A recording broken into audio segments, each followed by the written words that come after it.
Pode projetar, estamos falando sobre não pelo que vemos. Não pelo que vemos. E hoje queremos falar sobre crescendo na fé. Crescendo na fé. Para a gente poder considerar certas coisas, vamos pensar. Aqui não está projetando, é isso mesmo? Você espera que as coisas mudem em sua vida sem que você mude?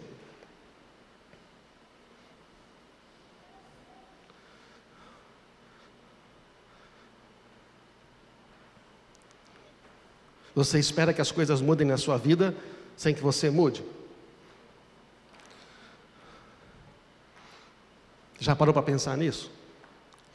Talvez você possa dizer, cheio de fé, sim, porque Deus vai fazer.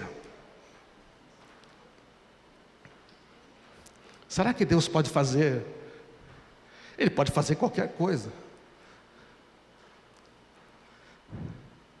Mas o quanto Ele pode fazer sem que a gente mude? Estamos aí, não? Ou então você pode pensar, nunca pensei direito sobre isso. É mais ou menos aquela pessoa que espera que as coisas mudam, mas ela nunca pergunta para Deus como. Às vezes quando eu estou muito desesperado, não sei o que fazer, falo, Espírito Santo me ajuda, me ajuda, me ajuda. Eu oro só essa oração, é bom. Mas também tem que fazer a outra oração, falo, Espírito Santo me ajuda, agora mostra para mim como tu queres fazer. Me instrua, porque o Senhor disse que Ele vai instruir a gente no caminho que deve seguir, não é isso não? Eu não sei se você percebeu, mas as suas decisões afetam drasticamente a sua vida. Já percebeu isso não?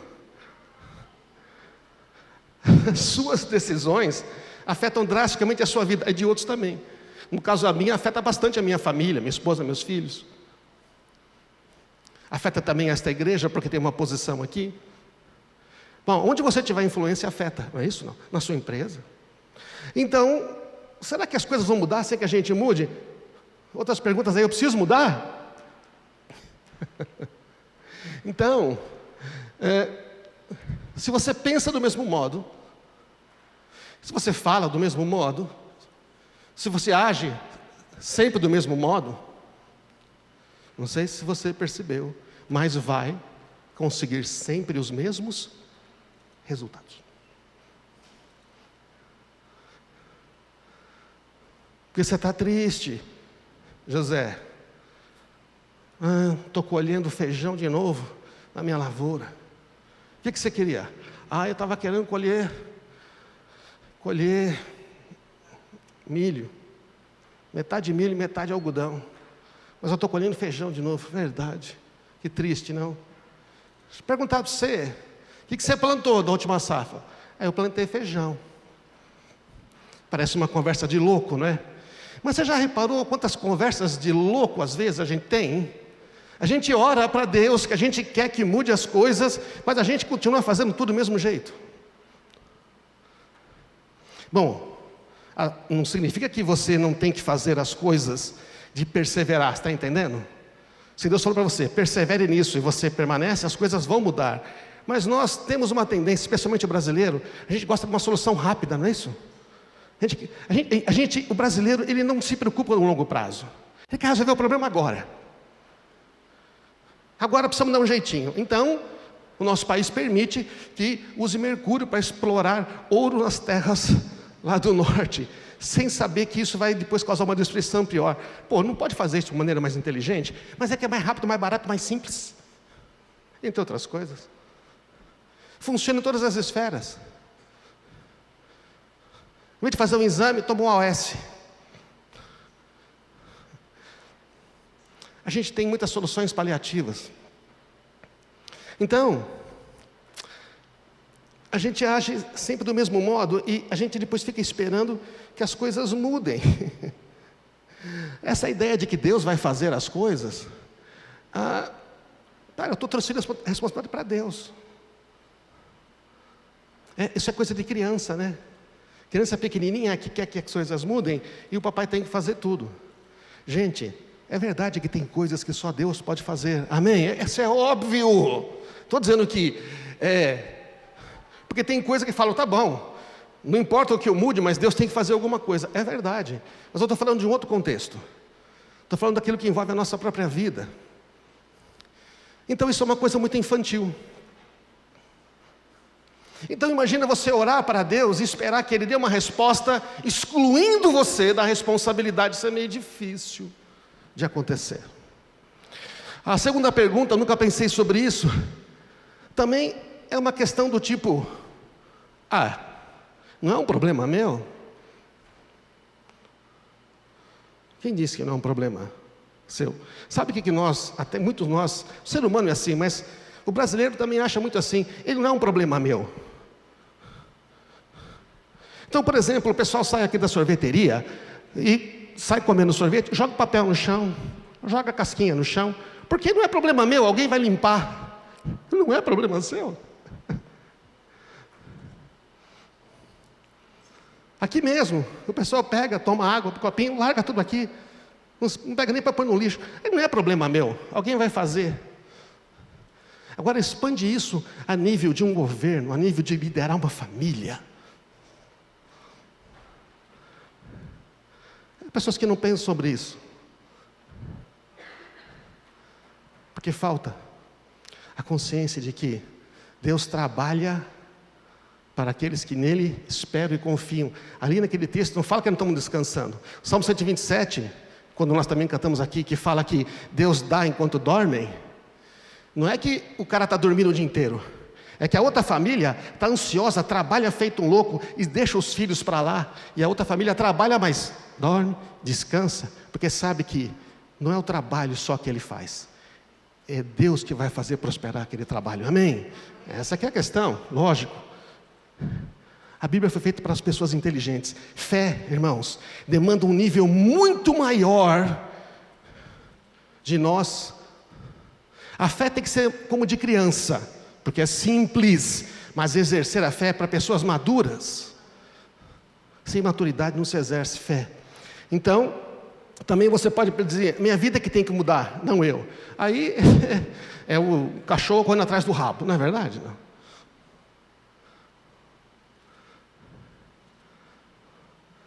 Ora, se você não tivesse que mudar para a sua vida mudar, não teria dito a Bíblia, seja transformado pela renovação do seu modo de pensar, certo? Para se experimentar o que é bom e agradável da parte de Deus. E a outra coisa, eu não sei no que eu devo mudar. Tá. Correto, mas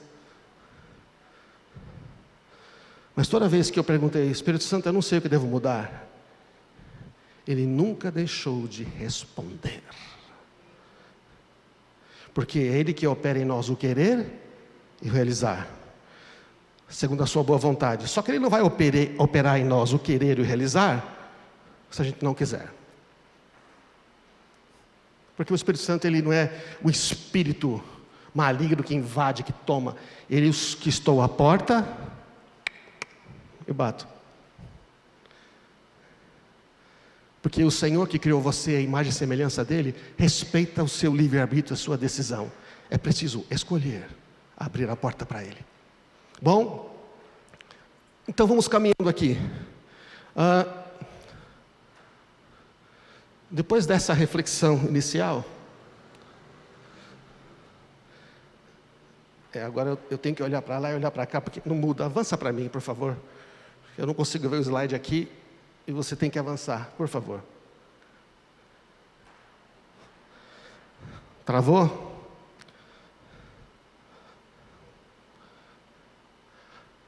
O que você quer ser quando crescer? Eu não perguntei o que você queria ser quando crescer, que seja grandão, certo? Não. Estou perguntando o que é que você quer ser quando crescer.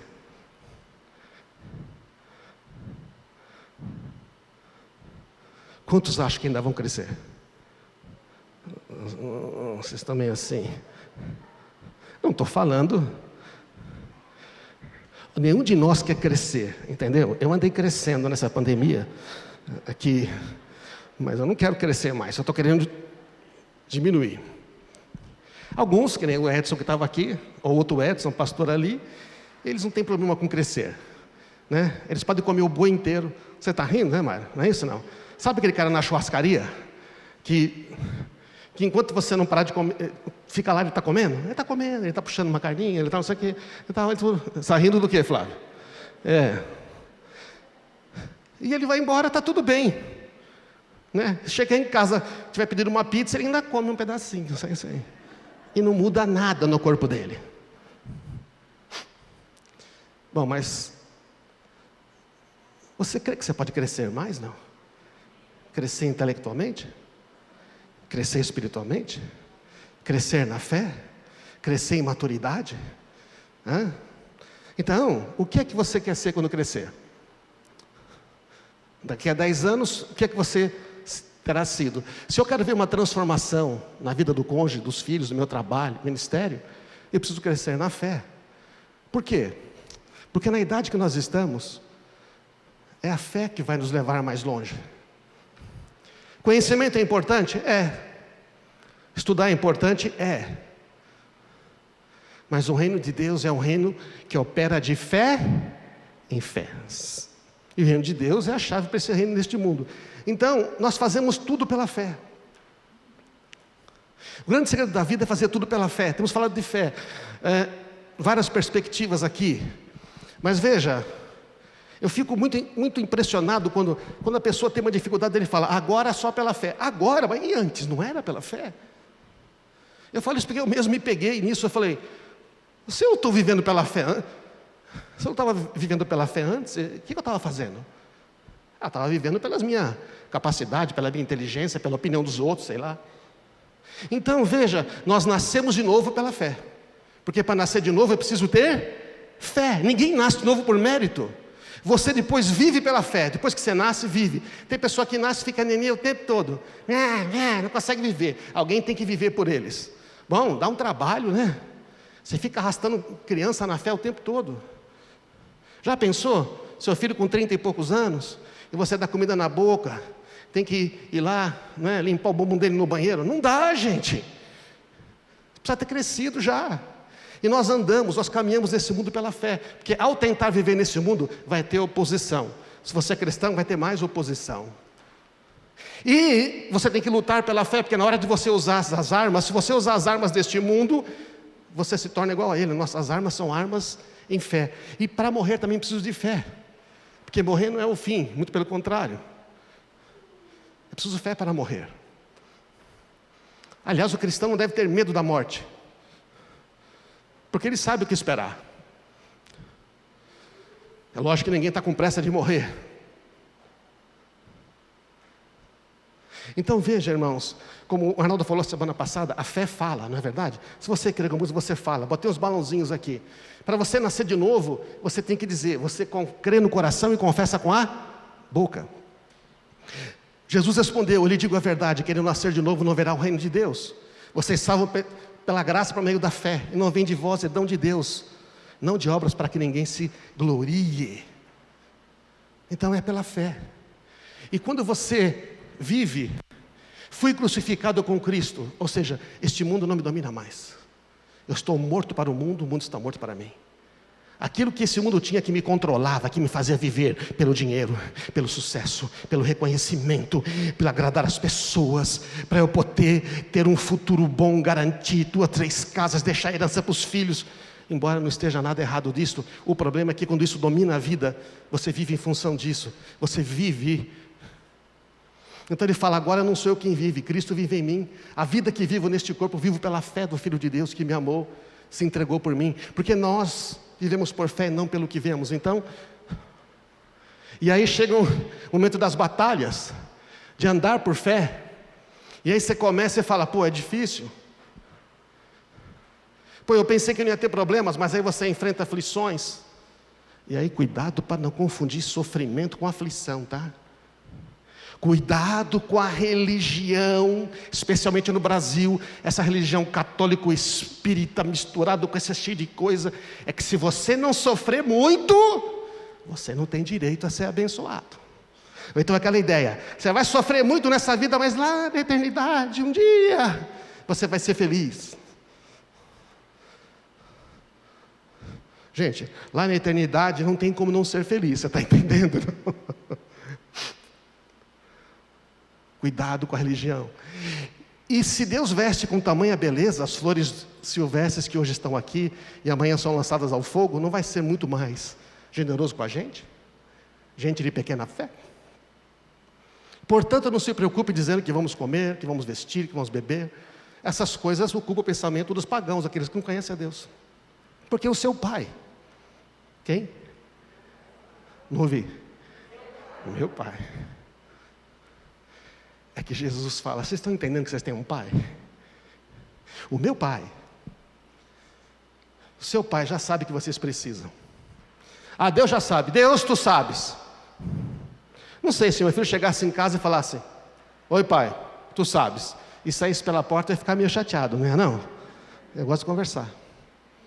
É assim nosso pai também. Então, vocês busquem em primeiro lugar o reino de Deus e a sua justiça, e tudo mais vai ser acrescentado. Não se preocupe com o amanhã. O que Deus está falando? Amanhã eu sei o que você precisa amanhã. O amanhã quer dizer, amanhã, depois de amanhã, daqui a 5 anos. Você sabia que daqui a 10 anos Deus sabe o que você está precisando? Não? Se você fosse um pai que soubesse o que o seu filho ia precisar daqui a 10 anos, o que você fazia hoje? Vou fazer uma surpresa para ele. Eu vou preparar as coisas. É verdade ou não é? É o que Deus, nosso pai, faz, ué.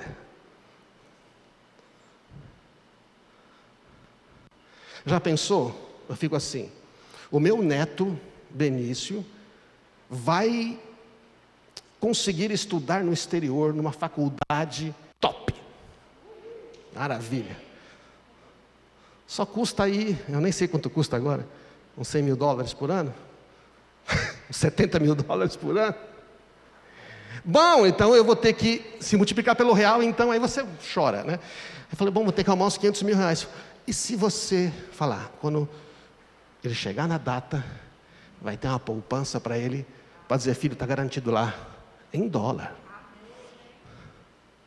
É o que Deus está fazendo, trabalha para aqueles que nele esperam. Mas a gente olha para Deus, a gente só vê que aquela ideia do pão nosso de cada dia, é que Deus está dando as moedinhas, só para hoje, tá? Só dá aquela ideia de Deus miserável, né? Não é bem assim o texto. O pão nosso de cada dia é assim, Senhor, eu estou contente hoje com o que o Senhor me dá. Mas também você pode interpretar o texto. O pão nosso de cada dia nos dá hoje, você pode interpretar assim. O pão que eu vou precisar para cada dia, hoje, amanhã, daqui a 10 anos, nos dá hoje. Você pode ter hoje o que você vai precisar para os próximos 5, 6, 7 anos ou 10 anos, para fazer aquilo que Deus chamou você para fazer, amém? Envolve a humildade de saber. É como a poupança aí, que eu pensei agora para o meu neto. Vai estar tudo lá.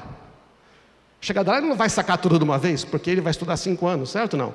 Mas todo mês ele pode sacar, porque já está providenciado tudo o que ele precisa para chegar até o fim do curso. Amém, irmãos? Deus já providenciou para você tudo o que você precisa para você chegar até o curso daquilo que Ele te pediu. Está providenciado. Ele não vai te dar tudo de uma vez, porque não precisa.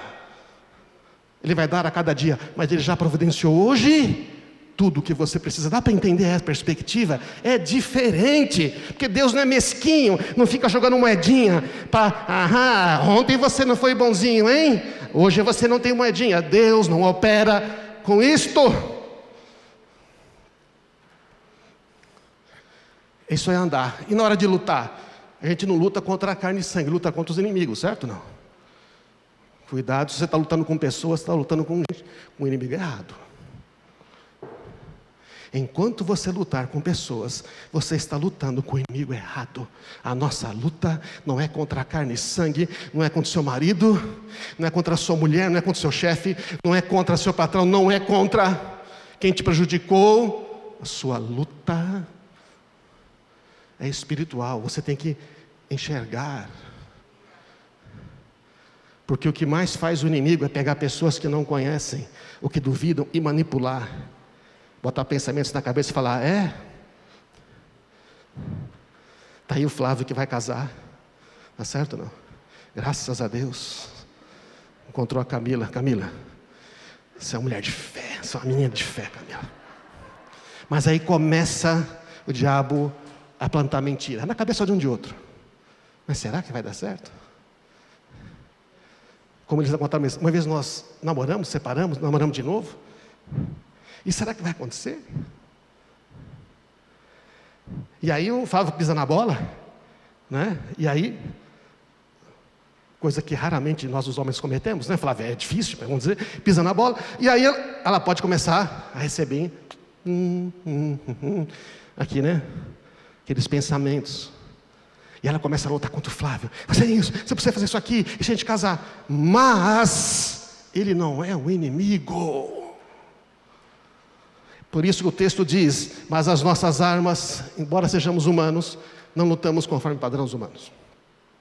As nossas armas, usamos as armas poderosas em Deus, e não as armas do mundo, para derrubar fortalezas do raciocínio humano. Oh, gente, é tremendo essa palavra, não? O problema tudo começa aqui, ó, nas asneiras que a gente aceita na mente. Falamos sobre isso numa outra série, não vou me estender aqui. Destruímos as opiniões arrogantes que impedem as pessoas de conhecer a Deus. Levamos cativo todo o pensamento rebelde e ensinamos a obedecer a Cristo. E aí a Camila fala assim: ô, pensamento, você entrou aqui, mas você não veio de Jesus. Então eu tenho autoridade para pegar você e levar você preso. Leva diante do Senhor e fala: pensamento está aqui. Quer dizer uma coisa: o meu futuro é um futuro de paz. Eu vou fazer uma aliança com esse cabra e Deus vai nos honrar, e nós vamos juntos pisar serpentes e escorpiões e toda a força do inimigo, começando por você. Pensamento de mentira. Amém? Lutamos com armas de fé. Agora no começo a gente não consegue, porque a gente é pequeno na fé, nasce de novo, fica meio bobo. Mas conforme você vai crescendo, como é que cresce na fé? Você precisa ouvir as coisas certas, né? Porque a fé vem pelo ouvir. Mas é só ouvir? Como disse o Rafael e Baldez semana passada, outras semanas, você também tem que falar. Crie, por isso eu falei. Aí se a Camila, usando esse exemplo aqui, já que eu peguei vocês, ela fala: você mesmo não pensa em mim. Ela começa a dar vazão a coisas negativas que ela ouviu dos pensamentos. Ela não está concordando em fé. Mas ele pisou na bola. E aí? Ninguém pisa. Ele falou besteira. Como já falei, homens raramente fazem essas coisas, entendeu? Mas ela pode dizer: amor, eu sei que você falou isso tudo mais, mas quero dizer uma coisa: não vai ser assim, sabe por quê? Nós temos um Deus, eu creio que... Aí ele fala: meu, é verdade, não me perdoe, eu não te perdoe. Pronto. E aí o diabo fala: agora eles ficaram mais unidos. Em vez de separar, eles ficaram mais unidos. Amém, irmãos? Porque ela resolveu ouvir pela fé e falou. Outra coisa, é mais simples do que parece, mas tudo que você vai ver na Bíblia está em falar. Quanto a mim, e para morrer. Bom, Deus me deu uma revelação hoje poderosa. Que todos nós aqui um dia iremos enfrentar a morte.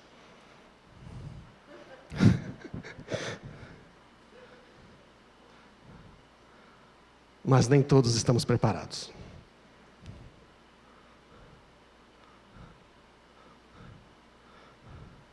Uma vez ouvi, nunca esqueci, uma mensagem da pastora Edmé Williams. Ela estava andando, acho que na linha vermelha, no Rio de Janeiro. O Rio de Janeiro, você sabe que lá é um lugar muito mais povoado de bandidos, né, devido à situação. E um cara começou a perseguir de moto, queria roubar o carro dela. E ela falou: quem quer roubar um uninho? E ela estava com uma amiga do lado. E ele veio atrás, ele deu uns tiros. Quando ele chegou perto, a amiga falou assim: encosta, derruba ele. Dá uma encostada. E ela falou: eu podia fazer. Ela falou: eu dirijo bem, sou pilota, embora estivesse no uninho, eu podia.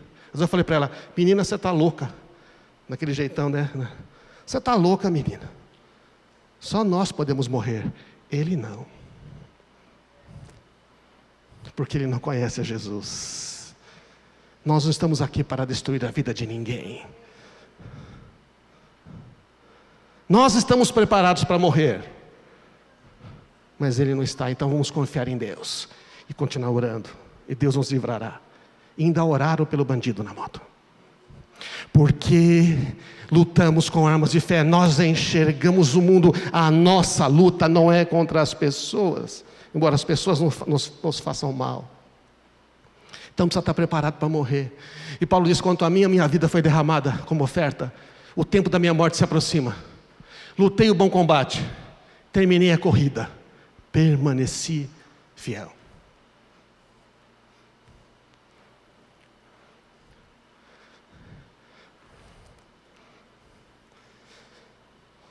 Você já foi visitar alguém no hospital e Deus falou: você precisa orar de uma maneira que ele vai partir? Ou então liga para você e fala: olha, eu sei que eu vou partir, ore por mim. Uma vez visitei uma pessoa, falei: Senhor, o que vai acontecer? Ele falou: ele vai partir. O Senhor já curou ele antes, o que vai acontecer com ele? Ele vai morrer. O que eu faço com isso? Bom, não vou contar o que eu fiz, eu falo uma outra oportunidade.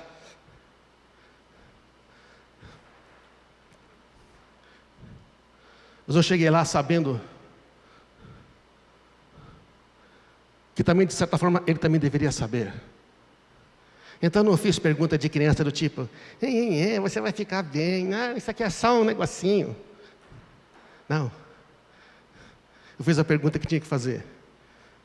Se você fechar os olhos, o que acontece? Porque essa é a pergunta que tem que fazer, certo? E foi uma conversa muito boa. Então, nós fazemos tudo por fé. A nossa fé afeta o nosso futuro. Você me mostrou o tempo aí, tá? Por favor, me mostra depois. Nossa fé afeta o nosso futuro eterno. Parece que é fácil entender isso, né? Nossa fé também afeta nosso futuro neste mundo. Sua fé hoje afeta a semana que vem, um mês, um ano. Mas a nossa fé também afeta o nosso presente aqui e agora. Porque fomos chamados a viver e caminhar em fé e não em sofrer em fé. Está entendendo? Jesus falou: venha sofrer em fé comigo. Quando ele falou carregar a cruz, ele falou: você vai ser injustiçado.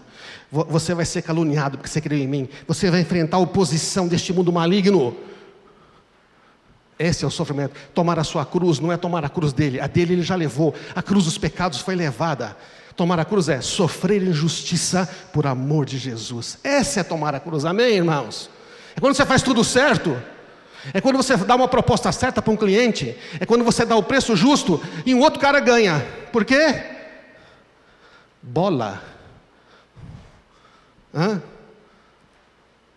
Bola, esquema, propina.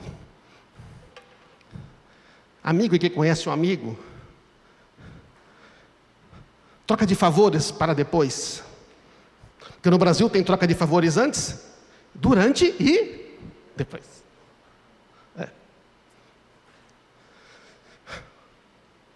Mas o Senhor fala: não. A experiência de Pedro no barco.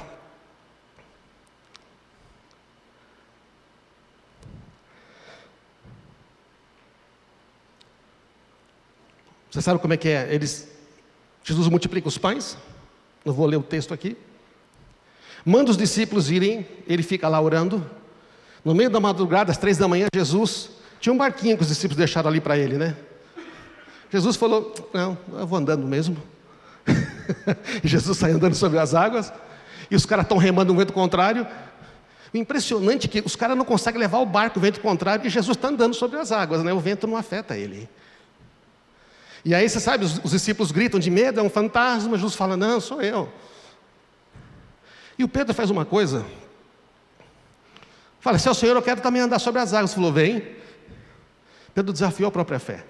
Critica Pedro do jeito que você quiser, mas ele foi o único que resolveu, no meio de uma tempestade, com medo, achando que era fantasma, dar um passo de fé. E o que ele faz? Ele anda sobre as águas. E ele afunda.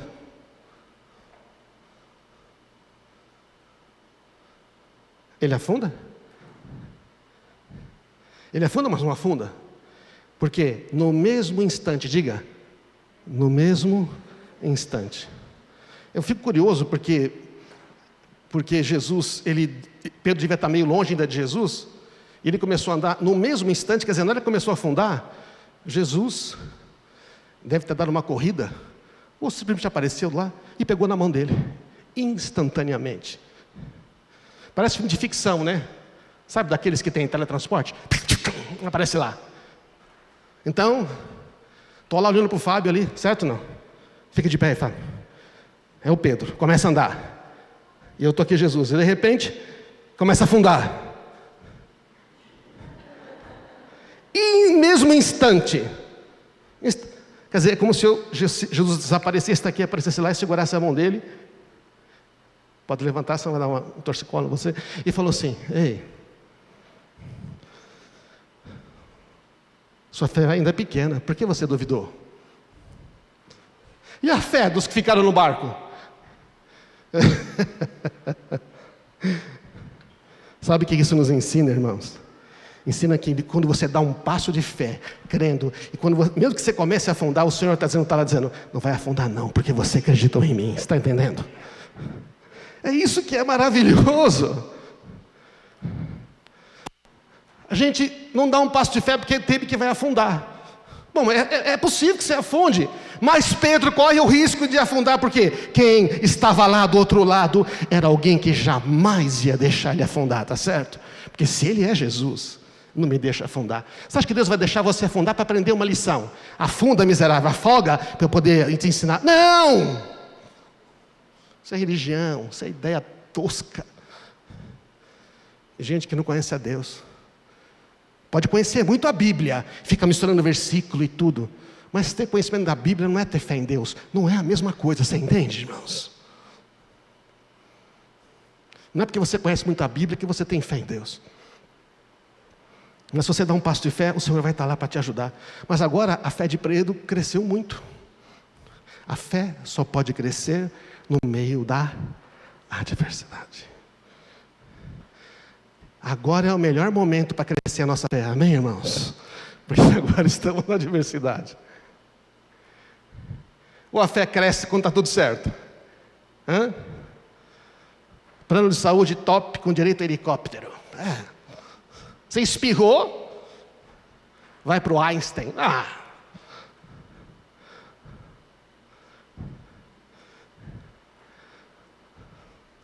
Irmãos, fale de acordo com o que você deseja viver, não de acordo com o que você está vivendo.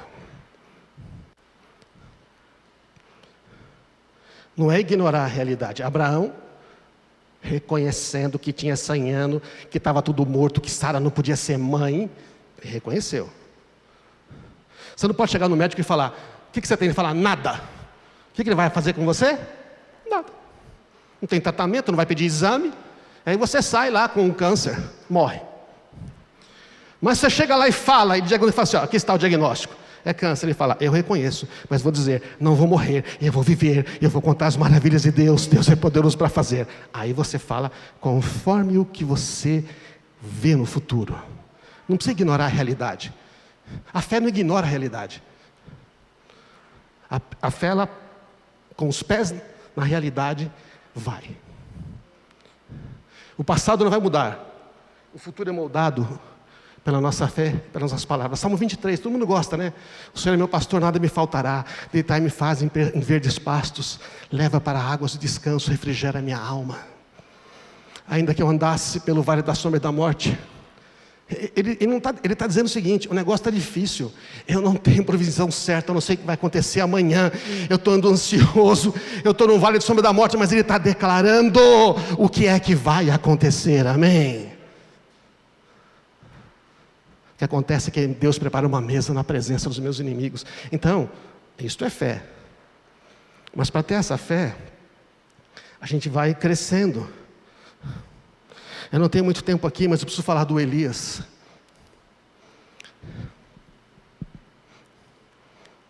Elias é interessante. Elias chega diante... Bom, eu não tenho tempo para o contexto, tá, irmãos? Você pode ler 2 Reis 17 em diante a história dele. 1 Reis 17. Elias é um cara que serve a Deus, ama a Deus, ele é um profeta. Ele chega para Acabe, aquele rei que só faz mal, está acabando com o país, e diz: não vai haver orvalho nem chuva até que eu ordene. Porque eu estou falando no nome do Deus Altíssimo, e ponto. E dá aquela seca. Só que acontece que a seca também Elias não tem o que comer, certo ou não? Elias também não tem o que beber. Elias está sofrendo junto, mesmo sendo justo. Não sei se você percebeu, irmãos, nós somos cristãos, nós não oramos pelo nosso país, nós sofremos junto, nós sofremos a falta, nós sofremos tudo, então vamos nos levantar e orar. Senhor, tem misericórdia dessa nação, amém? Deus não vai isentar a gente de problemas, se a gente não se posicionar em favor da nossa terra. E aí Deus falou para ele, bebe da água do riacho, e coma que os corvos lhe trouxerem, pois eu dei ordem para levar alimento até você. Você reparou o que está escrito? Eu dei ordem. Aí se você é um cara um pouco mais estudado, você pega o seu celular, né? Acessa a Net Saara lá e diz assim, corvo é animal carnívoro. Como é que corvo que come carne vai trazer carne? Está dando para entender? Não? E o corvo trouxe carne, e ele bebeu água do riacho. Mas aí o riacho secou, e Deus fala, Elias fez o que o Senhor ordenou e acampou lá no riacho, e os corvos trouxeram comida. Então, é uma coisa louca, mas Elias, ele tinha fé, mas ele também obedecia. Quando Deus falava, faça isso, ele obedecia. Em vez de ficar questionando como é que corvo vai trazer comida, o que ele fez? Legal, eu vou ter churrasco aqui. E deve ter arrumado um foguinho ali e tudo mais, deixou tudo em ordem, ficou esperando, amém, irmãos? E quando chegou, ele assou e comeu. Ou fez um carpaccio. Depois que secou, Deus falou para ele, Elias, vá morar em Sarepta, perto da cidade de Sidom. Dei ordem a uma viúva que mora ali para lhe dar alimento. Você entende o que é uma viúva nesse tempo? Viúva já era pobre. Viúva numa seca, numa sociedade patriarcal. Gente, se tinha uma classe social que dependia, que vivia na miséria, que não tinha futuro, eram viúvas. Ele fala, você vai lá que uma viúva vai te sustentar. E o Elias podia pensar, bom, mas Elias obedece, certo ou não? Elias obedece e vai. Elias foi a Sarepta, chegou no portão da cidade, viu uma viúva apanhando gravetos, pediu, dá um pouco de água para beber, e também dá um pouco de pão. Ela respondeu, tão certo como vive o Senhor. Essa mulher devia crer em Deus também, né? O que sabe o que quer dizer que Deus mandou uma viúva? Deus quer dizer, eu já preparei tudo para o seu futuro. Você está entendendo? Vocês dois aqui, eu preparei tudo, tá? E uma viúva pobre vai dar para vocês uma casa de presente. Você fala, Deus, você não entende. Deus já preparou. Então aquela mulher falou para ele assim, bom, não tenho pão, tenho um pouco de farinha, um pouco de azeite, estava apanhando alguns gravetos, essa é a última refeição, e depois eu e meu filho vamos morrer. A mulher tinha um filho ainda, e Elias falou, eu porém te digo, não tenha medo, faça o que acabou de dizer, pega os gravetos, mas primeiro faça um pão para mim, e depois prepare uma refeição para você e seu filho.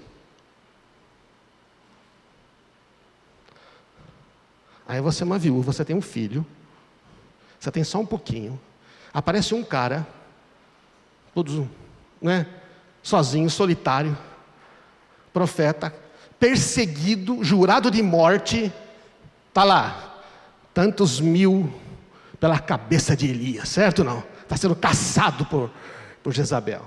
Aparece lá um fugitivo procurado, dizendo que é profeta de Deus, e fala, mas primeiro você faz para mim um bolo, e vou dizer, se você fizer isso, não vai faltar nada aí. Essa mulher faz, ela obedece, ela acredita. Ele disse, olha, porque sempre vai ter vasilha, farinha na vasilha e azeite no jarro, até que venha a chuva. Ela fez, conforme Elias disse. tiveram alimento por muitos dias. Exatamente o que Deus tinha prometido. Lembra que a mulher falou? Eu e meu filho vamos morrer. Cuidado com o que você fala. Gente, fala a verdade. Deus não está salvando a mulher também? Tá ou não está? Ela ia morrer mesmo. Mas o filho dela morreu. Cuidado na hora da tribulação, você falar, agora eu vou quebrar mesmo, não vai ter mais jeito. Nunca mais vou conseguir emprego. Eu? Não tenho mais chance profissional. Agora? Meu casamento não tem jeito. Não, sei lá, essas besteiras. A Bíblia diz, ainda que na minha aflição, ainda que estivesse muito aflito. E eu disse, todos são mentirosos. Acho que é o Salmo 106. É verdade, você pode falar besteira, mas se você crê, corrige. Bom, o que acontece? Ela precisava reconhecer Elias como profeta de Deus. Elias ora pelo menino, eu não vou entrar em detalhes aqui. O menino ressuscita. Então a mulher disse, agora tenho certeza. Ela não tinha. Ela tinha dúvidas, você entende? Esse cara é profeta de Deus mesmo. Estava vendo o jarro, que tinha sempre azeite, estava vendo, mas ela ainda tinha dúvidas. Quanto tempo vai demorar? Sabe quando a gente tem dúvida? Está passando um aperto, mas no fim não está. Parece que não vai ter dinheiro, mas no fim tem. É verdade? E a gente ainda fica com dúvida. Porque a gente não reconhece a palavra de Deus que nos foi dada. Então, aquela mulher, você é homem de Deus mesmo.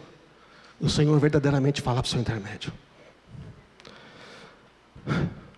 A recompensa vem da forma que vemos quem Deus coloca no nosso caminho. Se quiser a banda subir aqui. Olha que interessante, gente.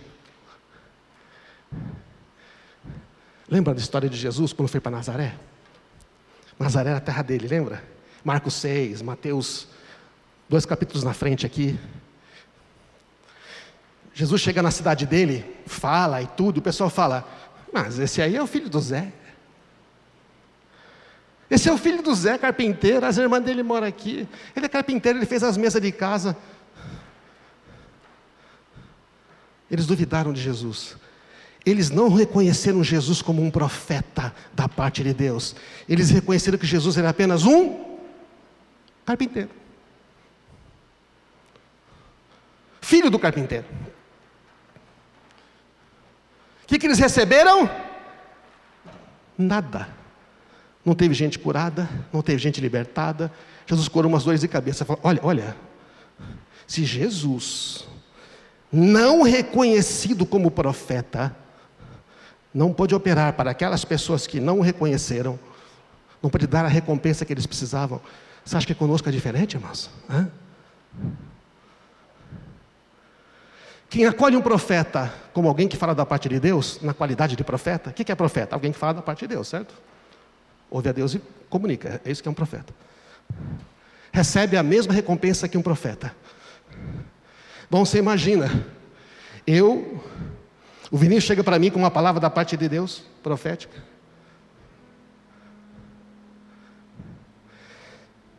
Mas eu não reconheço ele. Sabe o que acontece?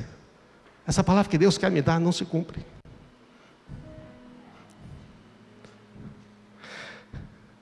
O que Elias falou, não vai morrer, não vai ter miséria, você vai viver o tempo todo. Mas ela tinha dúvidas, não reconheceu aquela palavra. Ela achou até que ia comer, mas ela achou que mesmo assim ia morrer. E morreu o filho. Mas porque o profeta estava lá, ele orou, falou, Senhor, tem misericórdia. Essa mulher te obedeceu. E Deus operou o milagre. Então ela falou, eu reconheço. Jesus está dizendo para você, confia em mim. Você não sabe o que eu vou fazer, mas confia em mim.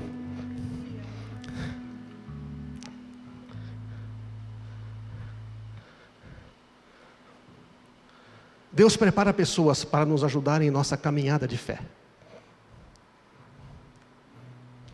Nós vamos crer e obedecer.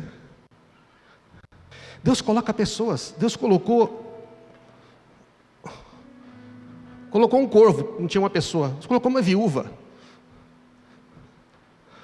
Por que Deus não colocou um cara rico? Ué, tinha ricos naquela época, não tinha? Por que Deus não colocou uma pessoa rica, abastada, para cuidar de Elias? Elias teve que acreditar que uma viúva ia sustentá-lo. Amém, irmão? Você está entendendo? Nós vivemos por fé. Elias então fala: eu vou crer, porque eu sei que Deus faz as coisas. E quando chega lá, fala, Elias deve ter pensado: Senhor, eu vou dizer o que é para essa mulher. Fala, espera, ela conversa com ela primeiro. Ela conversa, quando ela fala que tem um jarro, um pouco de farinha, Deus fala: agora diz para ela. Ele falou: ó, não vai acabar nunca, nós vamos comer disso aí, nós vamos enjoar de comer bolo, comer farinha, ainda vai, nossa. Uma viúva sem nada, um homem solitário. Então, às vezes, a obediência libera bênçãos, por meio de pessoas que Deus já preparou para ajudar você. Mas você queria que fosse alguém muito importante? Você queria que um grande profeta viesse? Você queria que aquele cara, né, que você vê na internet, você queria que o Bill Johnson da Bethel te telefonasse e falasse: hello, do you speak English? I have a message. Chama aí alguém para traduzir. Você espera que o Carlos Alberto, fundador aqui, fale: alô, é o pastor Carlos Alberto, aquela voz bonita dele, não é verdade? Não? Deus me falou. Agora sim. Mas aí liga um irmão da sua célula. Liga um irmão. Hein? Liga um irmão mais novo que você. Não conhece nem a Bíblia direito. Você já fez o programa de leitura de trás para frente 5 vezes. E o irmão fala para você: olha, tem uma palavra de Deus. E aí dá uma palavra de Deus. Tão simples. Ele fala um texto para você que você aprendeu na escola dominical. A professora fez você memorizar. Deus está falando que Ele ainda é seu pastor. Não precisa ter medo, não vai faltar nada. Mas você não reconhece Ele como um profeta. Porque não pode ser, você está entendendo, Flávio? O cara chegou agora. Conheça os pecados dele.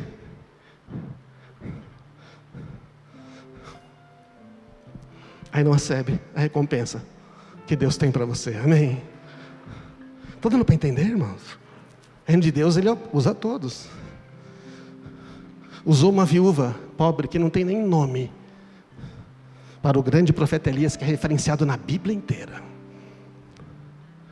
Deus já preparou as pessoas. Ele já ordenou a pessoa ajudar você.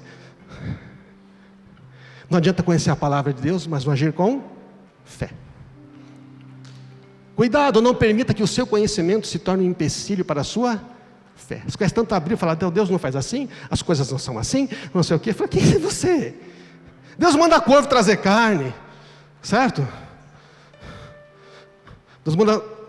Deus faz botar água sem chuva. Ele não precisa dar nossa permissão para fazer milagres, amém? E Ele geralmente não vai fazer os milagres que a gente pede. Ele vai fazer umas coisas mais interessantes. Mas é como Ele faz. Às vezes Deus está usando pessoas tão simples, mas você não reconhece.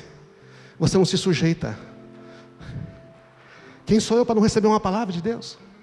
É por isso que pouca gente manda mensagem para pastor, porque pastor tem que ter palavra para todo mundo, mas ele não precisa.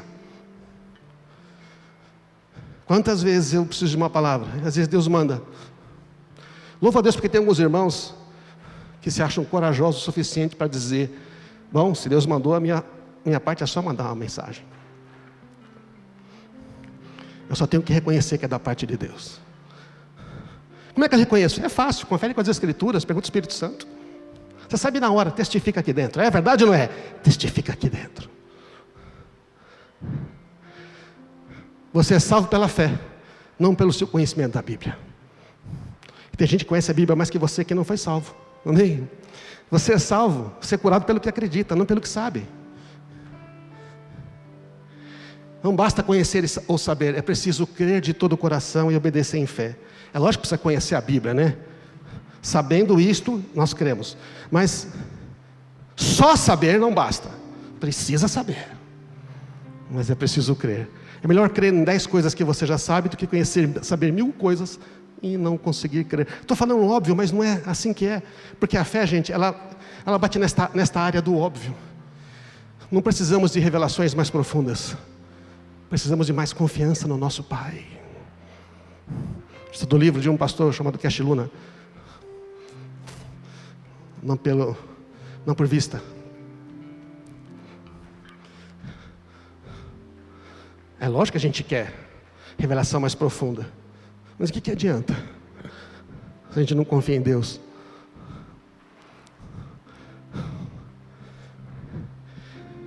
Então, irmãos,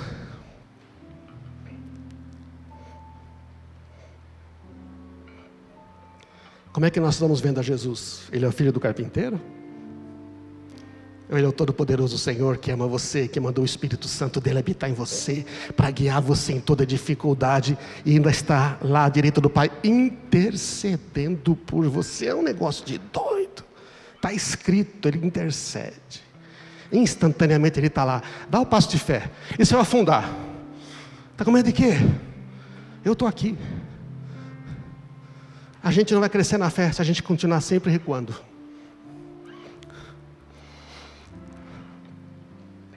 Então, o que você vai ser quando crescer? Em fé. Vamos ficar de pé. Nossa, estourei o tempo, achei hoje.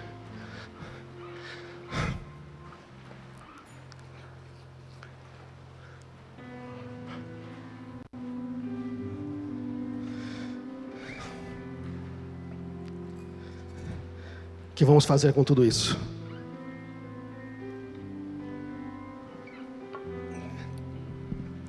Oh, Jesus amado.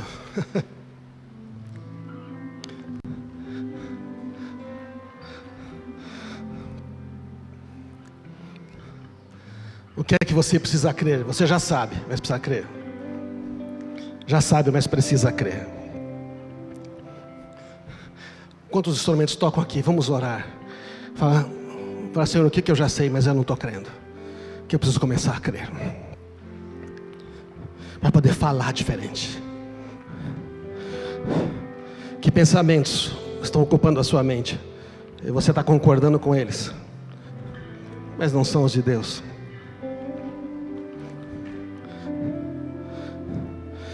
O que é que você já sabe que demanda agora uma obediência e dizer, Senhor, eu vou fazer? Que palavras de Deus você recebeu, mas você ignorou porque você achou aquela pessoa?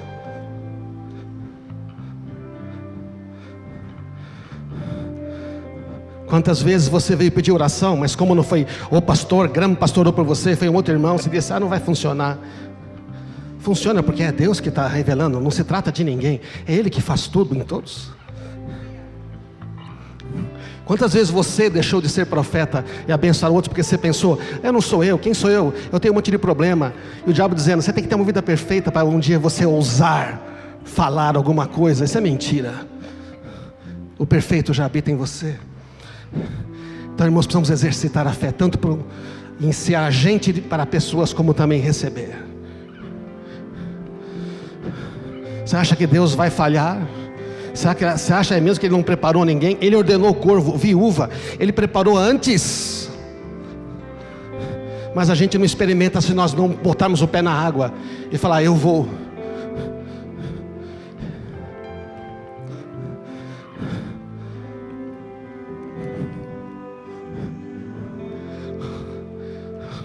O fato de você ter pequena fé numa situação não significa que vai ser sempre assim. Porque na medida que você experimenta e crê e vai maior e maior, você cresce na fé, de fé em fé. E você sabe que Ele já fez muito mais e vai fazer muito mais. Vamos mudar as palavras. Vamos olhar para frente dizendo, Senhor, a minha fé afeta assim. O que você vai ser quando crescer em fé? Você vai ser. Deixa Deus usar você, deixa Ele fazer de você a fonte para abençoar a outros. Receba a bênção através de outros. E começa agora a dizer, Senhor, isto que eu não acreditava mais, mas eu sei que o Senhor já disse para mim, pessoas já falaram para mim da tua parte, eu decido crer hoje. Faz isso agora, cita com as suas palavras aí, mas fala, tá? Fala. E quem não pode falar, alguém pode se comunicar. Você pode usar as mãos, os gestos. Você pode fazer o importante é você manifestar e dizer agora. Mas fala, você quer falar. Eu digo, Senhor, e sobre isto? Sobre isso, eu cheguei até a declarar que isso nunca ia acontecer, mas eu declaro a partir de hoje, vai acontecer conforme a tua vontade, e a tua vontade é que seja assim, eu creio. Não sei como vai ser, mas a partir de hoje eu não vou duvidar mais. Eu não vou deixar o meu conhecimento, eu não vou deixar as circunstâncias, eu não vou deixar a realidade se interpor entre o que o Senhor pode fazer. Usa a sua palavra. Usa a sua voz. Você não pode fazer só nesse culto aqui. Você tem que fazer amanhã, você tem que fazer chegar em casa, você tem que fazer hoje de tarde. Quando vier aquele pensamento, você, onde estiver, começa a falar e fala: bom, então eu quero dizer que não vai ser assim. Não vai ser assim porque eu tenho uma promessa de Deus. A minha família vai prosperar. Não vai ser assim que eu vou ficar sem trabalho mais tempo porque é a pandemia. Porque a porta já está aberta. Só falta o Senhor me guiar até lá. Senhor, eu creio que a porta já está aberta. Agora eu vou receber direção. Eu vou ouvir com atenção. O Senhor vai usar pessoas, informações. Eu vou chegar lá. Amém? Disseram que não tem tratamento, mas o Senhor pode usar o tratamento. O Senhor pode usar o impossível. Eu vou ser humilde para receber um tratamento. Eu vou ser humilde para crer em palavras. Só sei de uma coisa: não é este o fim. Começa a declarar isso. Declara aquilo que será segundo o que Deus disse. Porque fé tudo se manifesta em palavras. Você tem que ouvir palavras de fé, mas você tem que falar também. E quando você fala, isso volta para o seu ouvido, isso confirma o seu coração. Cuidado para circunstâncias não abalarem você demais. Elas podem abalar as suas emoções, mas a fé, ela é inabalável, porque ela não está baseada no que sentimos, se baseia em quem Ele é.